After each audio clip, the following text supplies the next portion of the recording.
एक जन्म कर कारण एहा, जेहि लगी राम धरि नरदेहा। प्रति अवतार कथा प्रभु केरी, सुनु मुनि बरनी कबिन घनेरी। एक जन्म का कारण यह था जिससे श्री रामचंद्र जी ने मनुष्य देह धारण किया। हे भरद्वाज मुनि सुनो, प्रभु के प्रत्येक अवतार की कथा का कवियों ने नाना प्रकार से वर्णन किया है। नारद श्राप दिन एक बारा, कलप एक ते ही लगी अवतारा। गिरिजा चकित भई सुनिवानी, नारद विष्णु भगत पुनि ज्ञानी। एक बार नारद जी ने श्राप दिया, अतः एक कल्प में उसके लिए अवतार हुआ। यह बात सुनकर पार्वती जी बड़ी चकित हुई और बोली कि नारद जी तो विष्णु भक्त और ज्ञानी हैं।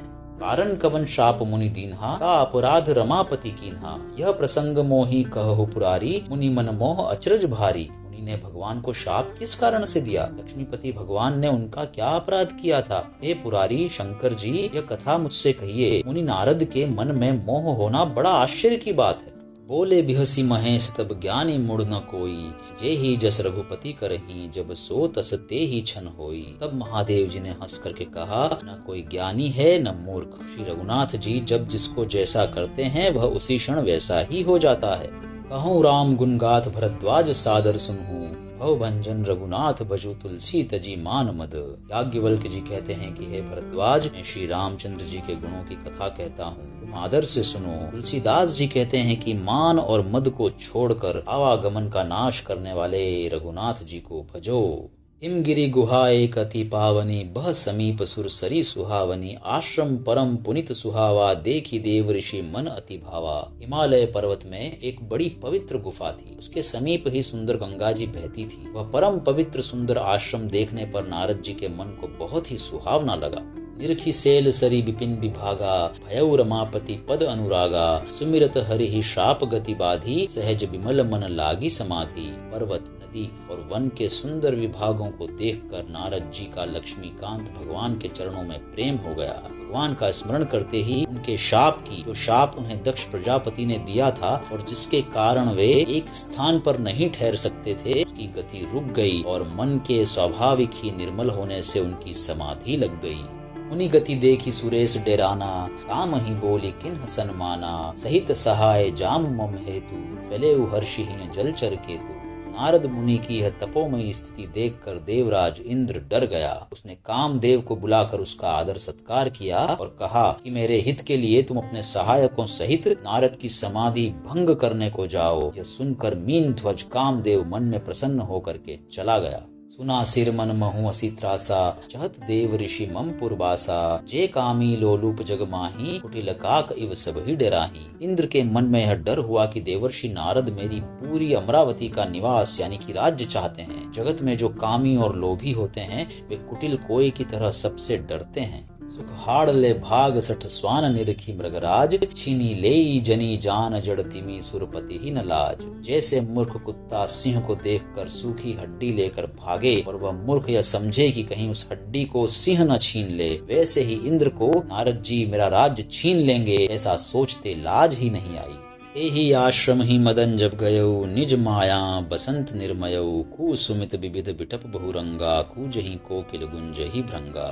जब कामदेव उस आश्रम में गया तब उसने अपनी माया से वहां वसंत ऋतु को उत्पन्न किया। तरह तरह के वृक्षों पर रंग बिरंगे फूल खिल गए, उन पर कोयलें कूकने लगी और भौरें गुंजार करने लगे।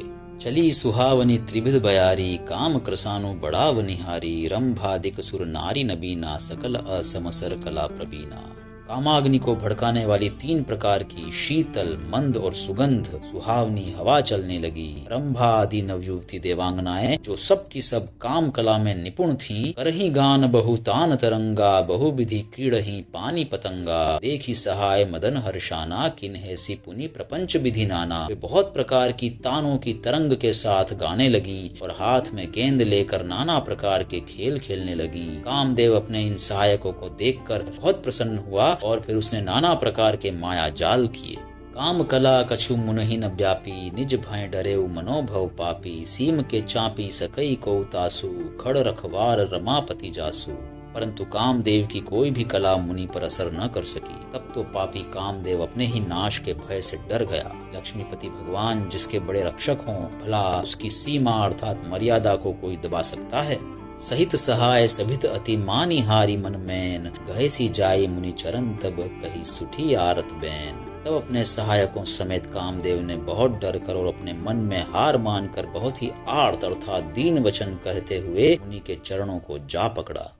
भयउ न नारद मन कछु रोषा, कही प्रिय बचन काम परितोषा, नाई चरण सिरु आय सुपाई, गयउ मदन तब सहित सहाई। नारद जी के मन में कुछ भी क्रोध न आया। उन्होंने प्रिय वचन कहकर कामदेव का समाधान किया। तब मुनि के चरणों में सिर नवाकर और उनकी आज्ञा पाकर कामदेव अपने सहायकों सहित लौट गया। मुनि सुशीलता आपनी करनी, सुरपति सभाम जाई सब बरनी, सुनी सबके मन अचर जुआवा, मुनि ही प्रशंसी हरि ही सिरुनावा। देवराज इंद्र की सभा में जाकर उसने मुनि की सुशीलता और अपनी करतूत सब कही। इसे सुनकर सबके मन में आश्चर्य हुआ और उन्होंने मुनि की बढ़ाई करके श्री हरि को सर नवाया। तब नारद गवने शिव पाही, जीता काम अहमिति मन माही, मार चरित शंकर ही सुनाए, अति प्रिय जानी महेश सिखाए। तब नारद जी शिव जी के पास गए। उनके मन में इस बात का अहंकार हो गया कि हमने कामदेव को जीत लिया। उन्होंने कामदेव के चरित्र शिव जी को सुनाए और महादेव जी ने उनको अर्थात नारद जी को अत्यंत प्रिय जानकर इस प्रकार शिक्षा दी। बार बार बिनवऊं मुनि तो ही, जिमी यह कथा सुनायहु मोही, तिमी जनी हरि ही सुनावहूं कबहूं, चले हूँ प्रसंग दुराए हूँ तब हूँ। हे मुनि, मैं तुमसे बार बार विनती करता हूँ कि जिस तरह यह कथा तुमने मुझे सुनाई है उस तरह भगवान श्री हरि को कभी मत सुनाना। चर्चा भी चले तब भी इसको छिपा जाना।